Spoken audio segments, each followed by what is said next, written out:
যখন সমাজে অশ্লীলতা, বেহায়াপনা এবং মদ্যপান ছড়িয়ে পড়ে তখন জমিন কেঁপে ওঠে।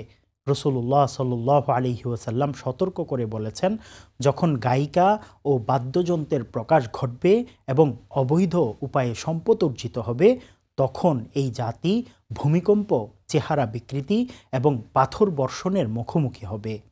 সামাজিকভাবে যখন আমানতের খেয়ানত করা হয়, মায়ের সাথে খারাপ আচরণ করা হয় কিন্তু স্ত্রীর অন্ধ অনুগত্য করা হয় এবং বাবার চেয়ে বন্ধুকে আপন মনে করা হয়, তখনই মূলত প্রকৃতির এই আযাব আমাদের উপর নেমে আসে। ভূমিকম্প ও দুর্যোগের সময় আমাদের করণীয় কি? ভয় পেয়ে দিকবিদিক ছুটোছুটি না করে আল্লাহর দিকে ধাবিত হওয়া উচিত। বিপর্যয় ও দুর্যোগ থেকে রক্ষা পেতে রসুল্লাহ সাল্লাল্লাহু আলাইহি ওয়াসাল্লাম আমাদের কিছু বিশেষ দোয়া শিখিয়েছেন। প্রথমত, হজরত ইউনুস আলাইহিস সালাতু ওয়াসসালামের দোয়াটি বেশি বেশি পড়ুন। লা ইলাহা ইল্লা আনতা সুবহানাকা ইন্নী কুনতু মিনাজ জালিমিন।